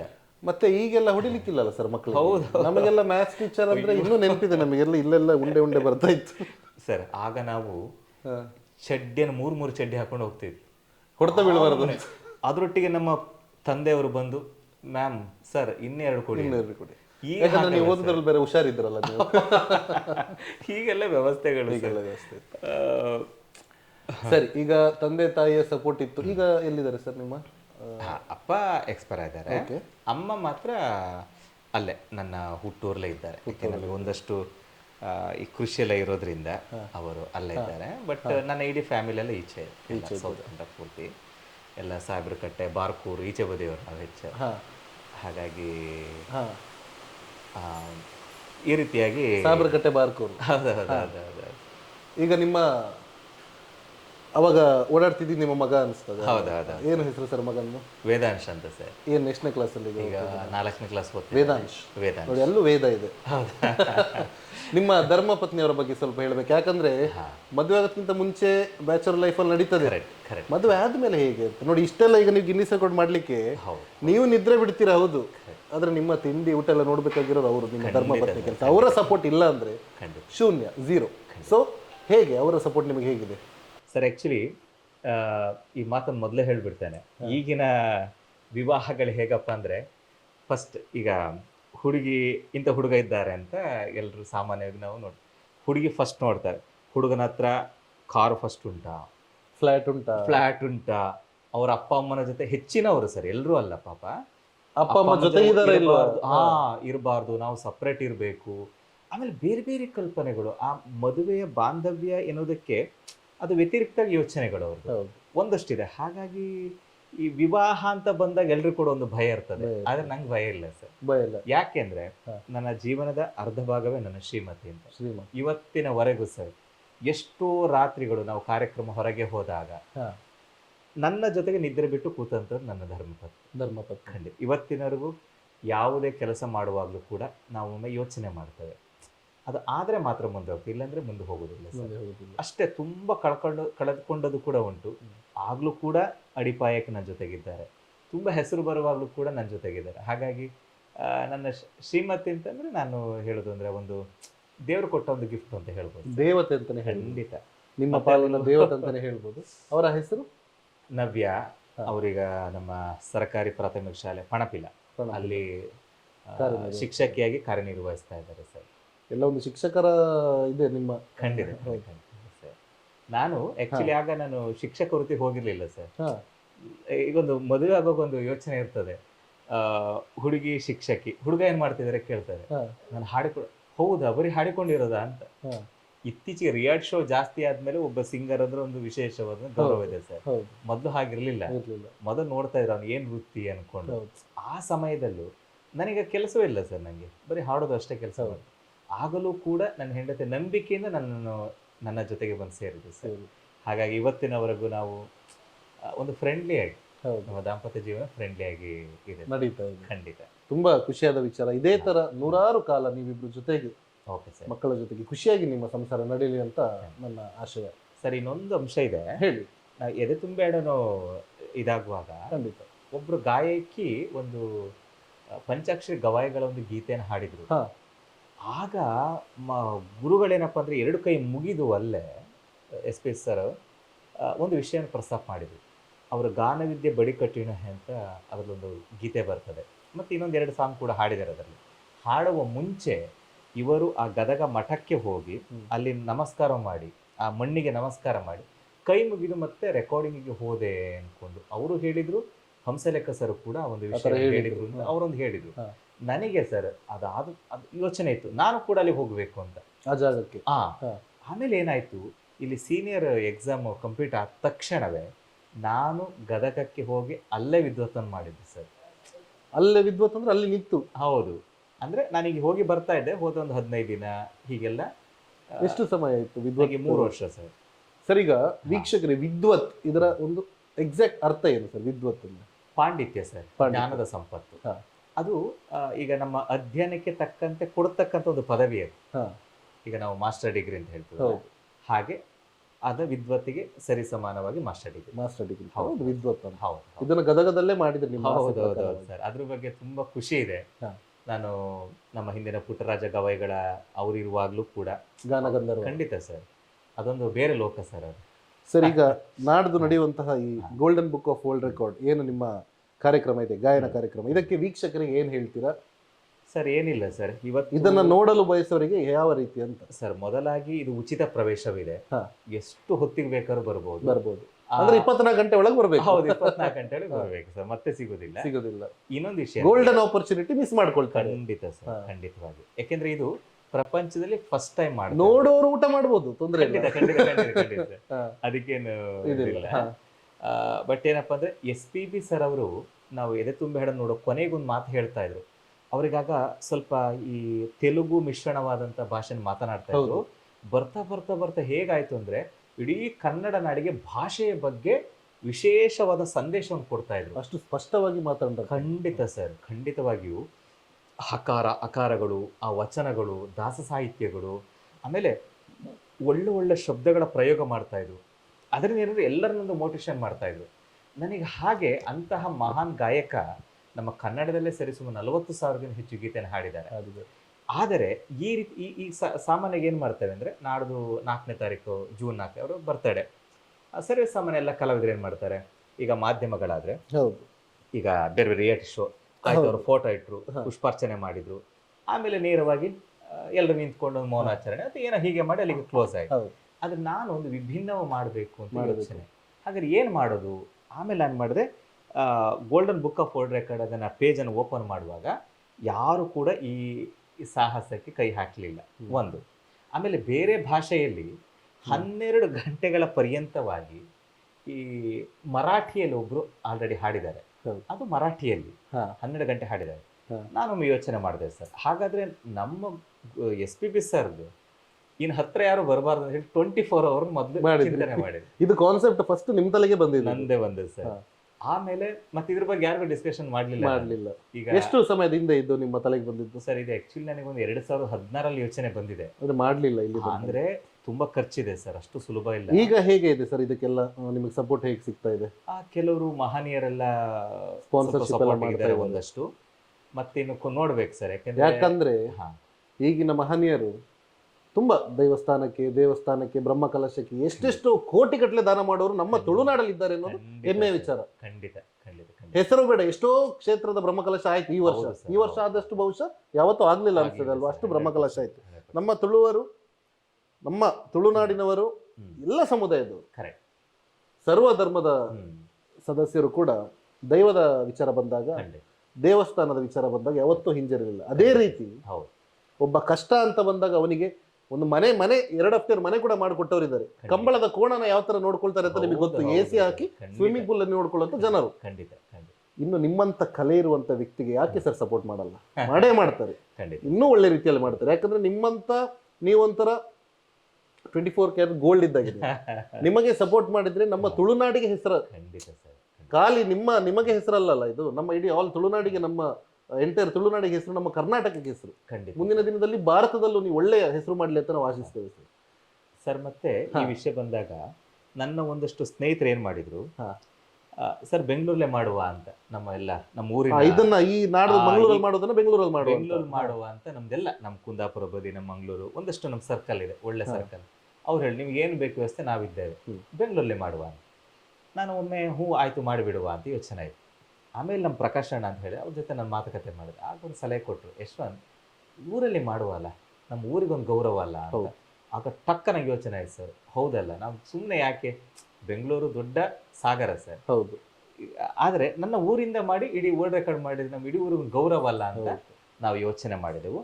ಮತ್ತು ಅತಿ ಹೆಚ್ಚು ನನಗೆ ಸಪೋರ್ಟ್ ಮಾಡಿದ ನಮ್ಮ ಮಂಗಳೂರಿನ ಒಂದಷ್ಟು ತುಂಬ ಜನ ಒಳ್ಳೊಳ್ಳೆ, ಈಗ ಜಗದೀಶ್ ಶೆಟ್ಟರ್ ಇರ್ಬೋದು, ನಮ್ಮ ಎಕ್ಸಲೆಂಟ್ನ ಯುವರಾಜ್ ಸರ್ ಇರ್ಬೋದು, ಮೋಹನ್ ಆಳ್ವ ಸರ್ ಇರ್ಬೋದು, ಆಮೇಲೆ ಜಿ ಶಂಕರ್ ಸರ್ ಅವರು ಬಹಳ ಖುಷಿ ಪಟ್ಟರು ಸರ್. ಹೀಗೆ ತುಂಬ ಜನ ಇದ್ದಾರೆ ಸರ್. ಅವರೆಲ್ಲರೂ ಸೇರಿಸಿಕೊಂಡು ನಾನು ಇಲ್ಲೇ ಮಾಡಬೇಕು ಅಂತ ಒಂದು ಯೋಚನೆ ಮಾಡಿದೆ. ಮತ್ತು ನನ್ನ ಕಲ್ಪನೆ ಏನಂದರೆ ಸರ್, ಇದು ನನ್ನ ದಾಖಲೆ ಅಲ್ಲ, ಇಡೀ ನಮ್ಮ ಕರುನಾಡು ಆ ಮಹಾನ್ ಗಾನ ಗಂಧರ್ವನಿಗೆ ಕೊಡುವತಕ್ಕಂತಹ ದೊಡ್ಡ ಗೌರವ ಸರ್ ಇವರು. ಯಾಕೆಂದ್ರೆ ಅವರು ನಮಗೆ ಇಷ್ಟು ಜ್ಞಾನ ಸಂಪತ್ತನ್ನು ಕಾಣಿಕೆ ಅಂತ ಹೇಳ್ಬೋದು. ಖಂಡಿತ ಸರ್. ಹಾಗಾಗಿ ಈ 24 ಗಂಟೆಗಳು ಇದು ಇಡೀ ವರ್ಲ್ಡ್ ಅಲ್ಲಿ SPB ಸರ್ ಹೆಸರಿರ್ತದೆ, ಅವರಿಗೆ ಸಮರ್ಪಣೆ. ಖಂಡಿತ ಸರ್, ಅದು ನಮಗೆ ಬಹಳ ಸಂತೋಷ. SPB ಸರ್ ಇದನ್ನೆಲ್ಲಾದ್ರೂ ನೋಡಿ ನಿಮ್ಮನ್ನು ಆಶೀರ್ವಾದ ಮಾಡ್ತಾರೆ. ಯಾಕಂದ್ರೆ ಈ ಒಂದು ತೀರ್ಮಾನ ಯಾರು ಮಾಡ್ಲಿಲ್ಲ, ನೀವು ಫಸ್ಟ್ ಮಾಡ್ತಾ ಇದ್ದೀರಿ. ಆಲ್ ದ ಬೆಸ್ಟ್ ಸರ್ ನಿಮಗೆ. ತುಂಬಾ ಈ golden book of world record, ನಾಳೆ ದಿನ ಗಿನ್ನಿಸ್ ರೆಕಾರ್ಡ್, ಇನ್ನೂ ನೀವು ದೊಡ್ಡ ಒಂದು ರೆಕಾರ್ಡ್ ಬುಕ್ ಅಲ್ಲಿ ನಿಮ್ಮ ಹೆಸರು ದಾಖಲೆ ಆಗಲಿ. Thank you sir. ಸರ್ ಅದೇ ರೀತಿ ಈಗ ನೀವು ಶಿಷ್ಯರನ್ನ ಯಾರಾದ್ರೂ ತಯಾರು ಮಾಡ್ತಾ ಇದ್ದೀರಾ ನಮ್ಮ ಈ ಸಂಗೀತ ಇದರಲ್ಲಿ? ತುಂಬಾ ಇದ್ದಾರೆ ಸರ್. ನನ್ನ ವಿದ್ಯಾರ್ಥಿಗಳು ಇವತ್ತು ಅನೇಕ ರಿಯಾಲಿಟಿ ಶೋಗಳಲ್ಲಿ ಹಾಡಿದ್ದಾರೆ. ಅದನ್ನು ಹೇಳಬೇಕಾಗ್ತದೆ. ತುಂಬಾ ಜನ ಇದ್ದಾರೆ ಸರ್.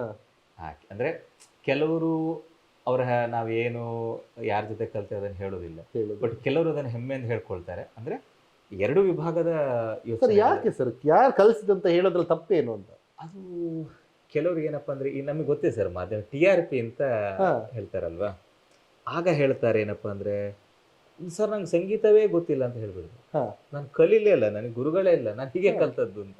ಆಗ ಆಡಿಯನ್ಸ್ ಹೌದಾ, ಓ ಇವನು. ಈಗ ಅದೊಂದು ಇದೆ ರಿಯಾಲಿಟಿ ಶೋಸ್ ಅಲ್ಲಿ, ತುಂಬಾ ರಿಯಾಲಿಟಿ ಶೋಸ್ ಅಲ್ಲಿ ಒಂದು ಮಾತಿದೆ. ಈಗ ಒಬ್ಬ ಒಂದು ಡ್ಯಾನ್ಸ್ ಶೋ ಆಗ್ಲಿ, ಸಿಂಗಿಂಗ್ ಶೋ ಆಗ್ಲಿ, ಅದ್ರಲ್ಲಿ ಅವನು ಫೇಮಸ್ ಆಗ್ಬೇಕಂದ್ರೆ ಅವ್ನು ಟ್ಯಾಲೆಂಟ್ ಅಲ್ಲ, ಅವ್ನು ಕಷ್ಟ ಹೇಳ್ಕೊಳ್ಬೇಕು. ಇದು ಒಂದು ನಡೀತಿರೋ ಆಗಿದೆ ಸರ್, ತುಂಬಾ ತೆರೆಕಾಗಿದೆ. ಈಗ ನೀವು ನೋಡಿ, ನಿಮ್ಮ ಎಷ್ಟು ಜನ ಗುರುಗಳ ಹೆಸರು ಹೇಳಿದ್ರಿ ನೀವು. ಖಂಡಿತ ಸರ್. ಅದು ನಾವು ಇದು ಕಾಣಿಕೆ ನೀವು ಇನ್ನು ಗುರುಗೆ ಕೊಡ್ತಿರುವಂಥದ್ದು. ಆ ದೇವರ ಆಶೀರ್ವಾದ ಅದೇ ಕೇಳ್ತೇವೆ.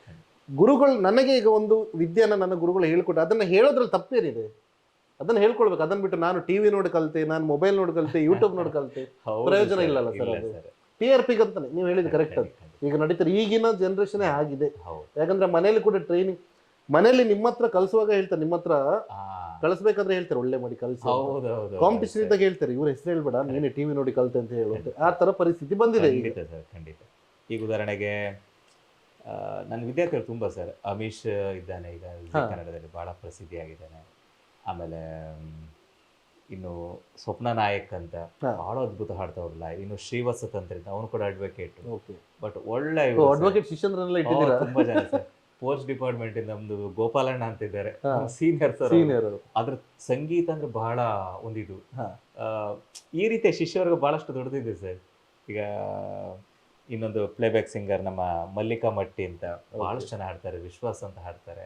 ಇನ್ನು ನಮ್ಮ ಉಡುಪಿಯಲ್ಲೂ ಕೂಡ ಅಷ್ಟೇ ಸರ್, ಡಾಕ್ಟರ್ಸ್ನವ್ರು ಒಂದಷ್ಟು ಜನ ಇದ್ದಾರೆ, ಉಪಾಧ್ಯಾಯರು ಗುರುಪ್ರಸಾದ್ ಸರ್ ಅಂತ, ಅವರೆಲ್ಲ ಒಂದು ಶಿಷ್ಯವರ್ಗ.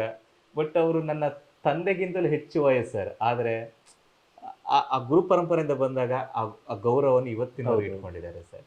ಅದು ನಿಮ್ಮ ಭಾಗ್ಯ ಅಂತ ಹೇಳುದು, ಅಷ್ಟು ವಯಸ್ಸಿನವರೆಲ್ಲ ನಿಮ್ಮ ಹತ್ರ. ಮತ್ತೆ ನಂಗೊಂದು ಖುಷಿ ಏನೇನು ಸರ್, ನಾನು ಕಲಿಸಿದಂಥ ವಿದ್ಯಾರ್ಥಿಗಳು ಅವರ ಕಲ್ಪನೆ ಏನಿದೆ ಅಷ್ಟು ರೀಚ್ ಮಾಡಿದ್ದಾರೆ. ಖಂಡಿತ. ನನ್ನ ಅಧ್ಯಯನದಲ್ಲಿ ಶಾಸ್ತ್ರೀಯ ಸಂಗೀತಕ್ಕೆ ಬಂದರೆ ಅದಕ್ಕೆ ಬೇರೆ ಪ್ರಕಾರ, ಫಿಲ್ಮ್ ಸಾಂಗ್ಗೆ ಬಂದರೆ ಅದು ಬೇರೆ, ಭಾವಗೀತೆಗಳು ಬಂದ ಪ್ರಕಾರ. ಆದರೆ ಎಲ್ಲವನ್ನು ಕೂಡ ನಾನು ಕಲಿಸಿಕೊಡ್ತೇನೆ. ಸಮಾಜದಲ್ಲಿ ಅವ್ರು ಹೇಗೆ ಅವರು ಎಕ್ಸ್ಪೋಸ್ ಆಗಬೇಕು, ಅದಕ್ಕೆ ಏನು ಅಡಿಪಾಯ ಬೇಕು ಅದೆಲ್ಲ ಮಾಡಿಕೊಡ್ತೇವೆ ಸರ್. ಸರ್, ಈಗ ನಿಮ್ಮ ಹತ್ರ ಒಂದು ಮಾತು ನಾನು ಕೇಳಬೇಕಾಗ್ತದೆ. ಇಷ್ಟೆಲ್ಲ ಕಷ್ಟಪಟ್ಟು ನಿಮ್ಮ ಜೀವನ ಸಾಗ್ತಾ ಇದೆ, ನಿಮಗೆ ಈಗ ಅಟ್ ಫೈನಲ್ ಆಗಿ ನೀವು ಒಂದು ಮಾತು ಈಗಿನ ಯುವ ಪೀಳಿಗೆಗೆ ಏನಾದರೂ ಒಂದು ಸಂದೇಶ ಕೊಡ್ಬೇಕಂತಾದ್ರೆ ಏನ್ ಕೊಡ್ತೀರಾ ಸರ್? ಸರ್ ಏನಿಲ್ಲ ಸರ್, 3 ಅಂಶಗಳಿದೆ. ಒಂದು ಮೊದಲಾಗಿ ತಾಳ್ಮೆ ಬೇಕು, ಪೇಷನ್ಸ್ ಬೇಕು. ತಾಳ್ಮೆ. ಇನ್ನೊಂದು ಅರ್ಪಣಾ ಮನೋಭಾವನೆ. ನಾನೇನು ಅಲ್ಲ ಅಂತ ಅವನ ಕಲ್ಪನೆ ಇರಬೇಕು. 3ನೇದು ಶ್ರದ್ಧೆ ಬೇಕು. ಇಷ್ಟನ್ನ ಅವನು ಪ್ರತಿ ಕ್ಷಣದಲ್ಲೂ ಅಥವಾ ಹಾಡುವಾಗ್ಲೂ ಅಥವಾ ದಿನನಿತ್ಯವೂ ಅಥವಾ ಅವನು ಏನು ಬೇಕಾದ್ರೆ ಮಾಡಲಿ, ಈ 3 ಅಂಶಗಳನ್ನು ಯೋಚನೆ ಆದರೆ ಅವನು ಸಮಾಜದಲ್ಲಿ ಒಬ್ಬ ದೊಡ್ಡ ವ್ಯಕ್ತಿ ಆಗ್ತಾನೆ ಸರ್. ಖಂಡಿತ ದೊಡ್ಡ ಮಾತು. ಖಂಡಿತವಾಗಿ ದೇವರು ನಮ್ಮನ್ನು ಕೈ ಹಿಡಿತಾರೆ ಎನ್ನುವುದಕ್ಕೆ ಈ 3 ಅಂಶಗಳು. ಮತ್ತೆ ಅದರ ಜೊತೆಗೆ ಕಷ್ಟಪಡಬೇಕು ಮನುಷ್ಯ. ಸರ್ ಖಂಡಿತ. ಶ್ರದ್ಧೆ. ಅದೇ ಮತ್ತೆ ಯಶಸ್ಸಿನ ಮೊದಲ ಅಡಿಪಾಯವೇ ಕಷ್ಟ ಸರ್.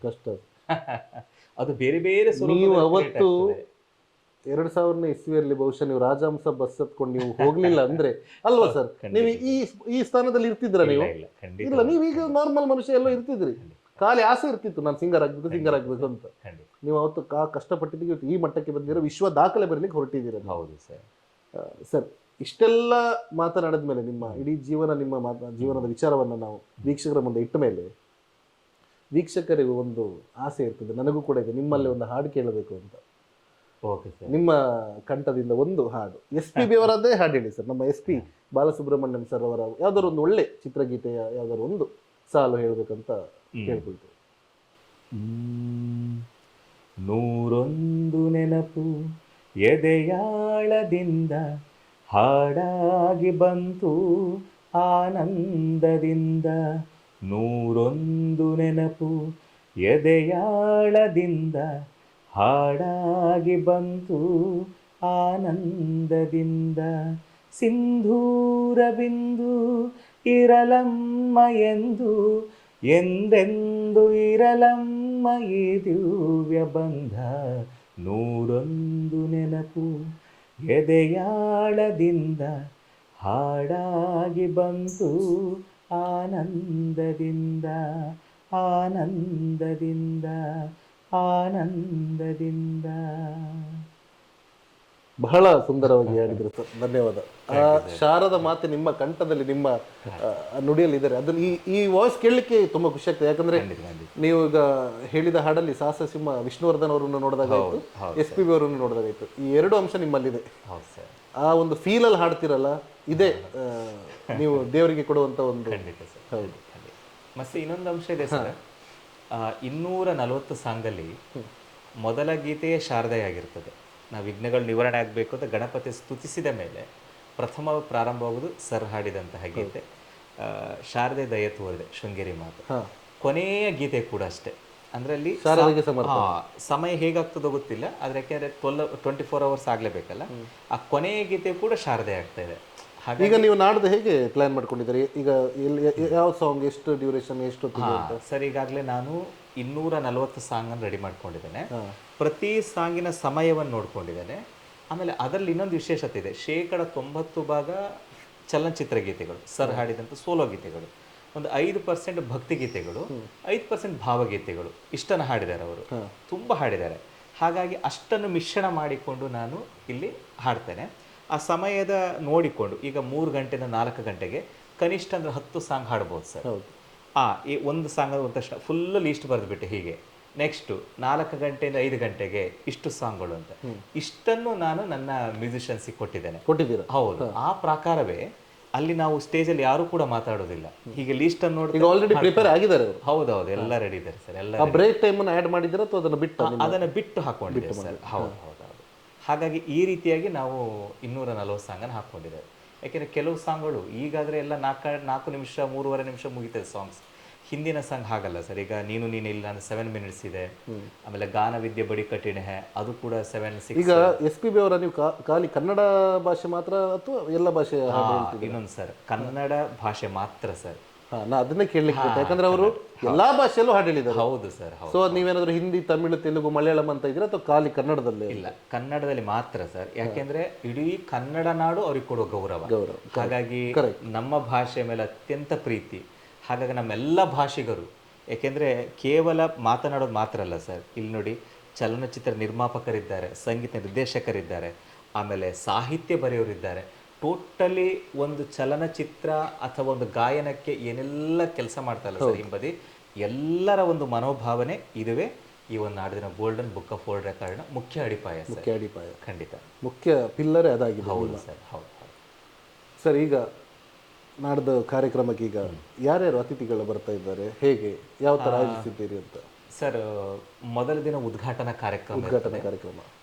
3 ಗಂಟೆಗೆ ನನ್ನ ಕಾರ್ಯಕ್ರಮ ಹಾಡುಗಾರಿಕೆ ಪ್ರಾರಂಭ ಆಗೋದು. ಆದರೆ ಉದ್ಘಾಟನಾ ಕಾರ್ಯಕ್ರಮ 1 ಗಂಟೆಗೆ ಪ್ರಾರಂಭವಾಗ್ತದೆ, ಮಧ್ಯಾಹ್ನ 1ಕ್ಕೆ. ಅದು ಹೇಗೆ ಅಂದರೆ, ಸಾಂಪ್ರದಾಯಿಕವಾದಂತಹ ನಮ್ಮ ಊರಿನ ಒಂದು ಗತ್ತಿದೆ ಸರ್. ಈಗ ನಾವು ಚಂಡೆ ಎನ್ನತಕ್ಕಂಥದ್ದು ಈ ಮಣ್ಣಿನ ಸೊಗಡದು. ಚಂಡೆ ವಾದ್ಯದೊಂದಿಗೆ ಶುರು ಮಾಡ್ತಿದ್ದೆ. ಚಂಡೆ ವಾದ್ಯದೊಂದಿಗೆ ಎಲ್ಲ ಅತಿಥಿ ಅಭ್ಯಾಗತರನ್ನ ನಾವು ಸ್ವಾಗತ ಮಾಡ್ತೇವೆ. ಹಾಗೆ ಒಳಗೆ ಬಂದ ತಕ್ಷಣ ಇಡೀ ನನ್ನ ಸಹೋದರಿಯರು, ನನ್ನ ವಿದ್ಯಾರ್ಥಿಯ ಪೋಷಕರೇನಿದ್ದಾರೆ ಎಲ್ಲ ಸಹೋದರರು ಸೇರಿಕೊಂಡು ಭಾರತೀಯ ಸಂಪ್ರದಾಯದಂತೆ ಅವರಿಗೆ ಮಂಗಳಾರತಿಯನ್ನು ಮಾಡಿ ಅವರನ್ನು ಸ್ವಾಗತಿಸ್ತಾರೆ. ತದನಂತರ ಇಮ್ಮಿಡಿಯೇಟ್ ಆಗಿ ವೇದಿಕೆಯ ಮೇಲೆ ನಮ್ಮ SP ಸರ್ ಅವರ ಭಾವಚಿತ್ರ ಇರ್ತದೆ. ಅದು ಬಹಳ ಸುಂದರವಾದ ರಚನೆ ಮಾಡಿದ್ದಾರೆ ನನ್ನ ಮಿತ್ರ ಗಜ. ಅವರಿಗೆ ನಾವು ಪುಷ್ಪಾರ್ಚನೆ ಮಾಡಿ ನೇರವಾಗಿ ನಮ್ಮ ಉದ್ಘಾಟನಾ ಕಾರ್ಯಕ್ರಮ ಪ್ರಾರಂಭ ಮಾಡ್ತೀವಿ ಸರ್. ಇದು ಹೇಗೆ ಅಂದರೆ, ನಾನು ಆಗಲೇ ಹೇಳಿದೆ ಸರ್, ನನ್ನ ಲೈಫು ತುಂಬ ಎಂತ ಹೇಳೋದು ತಿರುವುಗಳನ್ನು ಪಡ್ಕೊಳ್ತಾ ಹೋಗಿದೆ. ಎಲ್ಲ ಸ್ವರೂಪದಲ್ಲೂ ನಾನು ಹೇಳಿದಲ್ಲ ಸರ್, ನಮಗೆ ಧನ ಸಂಪತ್ತು ಮಾಡಲಿಕ್ಕಾಗಲಿಲ್ಲ, ಆದರೆ ಜನ ಸಂಪತ್ತನ್ನು ನಾನು ಖಂಡಿತ ಮಾಡಿದೆ. ಅದ್ರ ಬಗ್ಗೆ ಹೆಮ್ಮೆ. ನಾನು ಹೀಗೆ ಹಾಡ್ತಾ ಇದ್ದೆ, ಅಲ್ಲಿ ನಮ್ಮ ಪರ್ಕಳದಲ್ಲಿ ಒಬ್ಬರು ನಮ್ಮದು ಮೇಡಮ್ ಇದ್ದಾರೆ, ಜಾನಕಿ ಮೇಡಮ್ ಅಂತ. ಅವರ ಮಗಳು 6ನೇ ಕ್ಲಾಸ್ ಆಗ. ಅವಳಿಗೆ ನಾನು ಈಚೆ ನಾನು ಜೂನಿಯರ್ ಕ್ಲಾಸಿಗೆ ಹೋಗ್ತಾ ಇದ್ದೆ, ಅವಳಿಗೆ ನಾನು ಭಾವಗೀತೆಗಳನ್ನ ಹೇಳ್ಕೊಳ್ತಾ ಇದ್ದೆ. ಆಗ ಅವರು ಮೇಡಮ್ ಏನು ಮಾಡಿದ್ರು, ದೇವರಾಜ್ ಅಂಕಲ್ ಅಂತ, ಅವರ ಮನೆ ಇವ್ರ ಮನೆ ಹತ್ತಿರ ಇಲ್ಲೊಬ್ರು ಮ್ಯಾಂಡೋಲಿನ್ ಸಂಗೀತಗಾರ ಇದ್ದಾರೆ, ನೀನು ಅವರೊಟ್ಟಿಗೆ ಹಾಡು ಅಂತೆಲ್ಲ ಹೇಳಿದ್ರು, ಪರಿಚಯ ಮಾಡಿಕೊಟ್ರು. ನಮೀಗ ಮಣಿಪಾಲದಲ್ಲಿ ಒಂದು ಕ್ಯಾಂಪಸ್ ಒಳಗೆ ಒಂದು ದೇವಸ್ಥಾನ ಇದೆ. ಆ ದೇವಸ್ಥಾನದಲ್ಲಿ ಸಣ್ಣದು ಕಾರ್ಯಕ್ರಮ ಸರ್. ಅಲ್ಲಿಗೆ ನೀವೊಂದು ಸಾಂಗ್ ಹಾಡಬೇಕು ಅಂತ ಹೇಳಿ ದೇವರಾಜ್ ಅಂಕಲನ್ನು ಇದು ಮಾಡಿ, ಅವರು ಮ್ಯಾಂಡೋಲಿನ್ ವಾದಕರು. ಮೊದಲಿಗೆ ನನ್ನ ಅವ್ರ ಮನೆ ಕರ್ಕೊಂಡೋಗಿ ಮೊದಲು ಶ್ರುತಿ ಅಂದರೆ ಹೀಗೆ ತೋರಿಸಿದಾರೆ ಅವರು. ಇಲ್ಲ ನನಗೆ ಗೊತ್ತಿಲ್ಲ ಸರ್, ಬಟ್ ನನಗೆ ಅದು ಆಗ ನಾನು ಹಾಡುವ ಸಾಂಗ್ ಪವಮಾನ ನರಸಿಂಹನಾಯಕ್ ಸರ್ದು ಪವಮಾನ, ಅದು ಅದ್ಭುತ, ನನಗದು ಹುಚ್ಚು ಸರ್. ಅದು ಇಟ್ಕೊಂಡು ಅವ್ರು ನುಡಿಸಿ ನೋಡಿ ಇದನ್ನ ಸಿ ಅಂತ ಹೇಳ್ತಾರೆ ಅನ್ಕೊಂಡು ಅವರು ಆ ಶ್ರುತಿಯ ಅಂಶ ತೋರಿಸಿಕೊಟ್ರೆ ನಾನು ದೇವರಾಜ್ ಅಂಕಲ್. ಅಲ್ಲಿಂದ ಪ್ರಾರಂಭವಾಯಿತು. ಇದೆಲ್ಲ ನಿಮಗೆ ದೇವರು ನಿಮ್ಮನ್ನು ಕಳಿಸ್ಬೇಕಾದ್ರೆ ಎಲ್ಲ ಬುಕಿಂಗ್ ಮಾಡಿದ್ರೆ ಎಲ್ಲ ಈ ತರದವ್ರದೆಲ್ಲ ಪರಿಚಯ ನಿಮಗೆ ಆಗ್ಬೇಕು, ಅವ್ರ ಜೊತೆ ಹಾಡು ಹೇಳ್ಬೇಕಂದ್ರೆ ಇದು ಸರ್. ಇನ್ನು ನೋಡಿ ಸರ್, ಸತೀಶ್ ಸುರತ್ಕಲ್ ಅವರು ಬಹುಶಃ ಅವರ ಕೀಬೋರ್ಡ್ ವಾದಕ ಸರ್.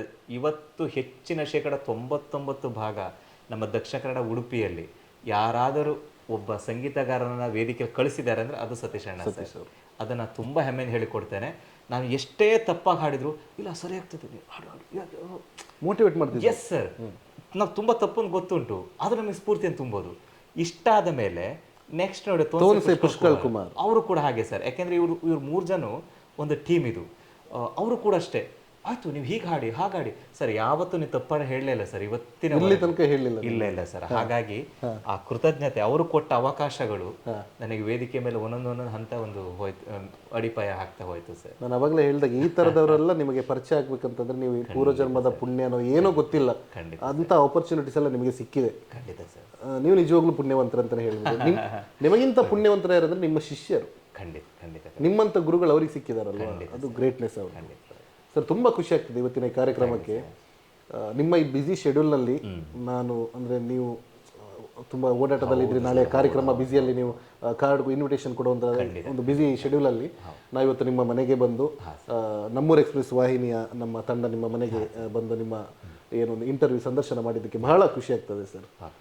ಸರ್ ತಮಗೂ ಕೂಡ ಅಷ್ಟೇ ಭಾಳಷ್ಟು ಪ್ರೀತಿಯಿಂದ ಬಂದು, ವಿಶೇಷವಾಗಿ ಕಲೆಯ ಮೇಲೆ ಅಭಿಮಾನವನ್ನಿತ್ತು, ಜೊತೆಗೆ ನನ್ನನ್ನು ಇಡೀ ಕರ್ನಾಟಕಕ್ಕೆ ಗುರುತಿಸಬೇಕು ಎನ್ನತಕ್ಕಂತಹ ಒಂದು ಅಂಶವನ್ನು ಮುಂದಿಟ್ಟುಕೊಂಡು ತಾವುಗಳು ನೀವು ನಿಹಾಲ್ ಸರ್ ಹಾಗೆ ಅವರ ಇಡೀ ತಾಂತ್ರಿಕ ವಿಭಾಗ ನನ್ನ ಗೃಹಕ್ಕೆ ಬಂದು ನನ್ನ ದೇಹಕ್ಕಲ್ಲ, ನಾನು ಸಂಪಾದಿಸಿದ ಜ್ಞಾನವನ್ನು ಇಡೀ ಜಗತ್ತಿಗೆ ತೋರಿಸ್ಬೇಕು ಅಂತ ಇವತ್ತು ನಮ್ಮೂರ ಎಕ್ಸ್ಪ್ರೆಸ್ ಈ ಒಂದು ಚಾನಲ್ನ ಎಲ್ಲ ಸಿಬ್ಬಂದಿ ವರ್ಗಕ್ಕೆ, ಜೊತೆಗೆ ತೆರೆಮರೆಯಲ್ಲಿ ಕೈಂಕರ್ಯವನ್ನು ಕೆಲಸ ಮಾಡ್ತಕ್ಕಂಥ ಎಲ್ಲ ಸಜ್ಜನ ಬಂಧುಗಳಿಗೂ ಕೂಡ ನನ್ನ ಕಡೆಯಿಂದ, ಜೊತೆಗೆ ನನ್ನೆಲ್ಲ ಶಿಷ್ಯ ವರ್ಗದಿಂದ, ಜೊತೆಗೆ ನಮ್ಮ ಸುರಸಾರವ ಇಡೀ ಸಂಸ್ಥೆ ಪರವಾಗಿ ಹೃತ್ಪೂರ್ವಕವಾದಂತಹ ಧನ್ಯವಾದಗಳು. ಇನ್ನಷ್ಟು ನೀವು ಎತ್ತರ ಬೆಳೀಲಿ, ಇನ್ನಷ್ಟು ಹೆಸರು ಮಾಡಬೇಕು, ಭಾರತಾದ್ಯಂತ ವಿಶ್ವಾದ್ಯಂತ ನಿಮ್ಮ ಹೆಸರು ಕೇಳಬೇಕು ಅನ್ನೋದು ನನ್ನ ಆಸೆ. ಯಾಕಂತ ನಿಮ್ಮಂಥ ಒಂದು ಕಲಾವಿದರು ಇನ್ನೂ ಈ ನಮ್ಮ ತುಳುನಾಡಲ್ಲಿ ಹುಟ್ಟಬೇಕು, ಇನ್ನಷ್ಟು ಬೆಳಿಬೇಕು ಅನ್ನೋ ಆಸೆ. ಧನ್ಯವಾದ ಸರ್, ತುಂಬ ಥ್ಯಾಂಕ್ಸ್.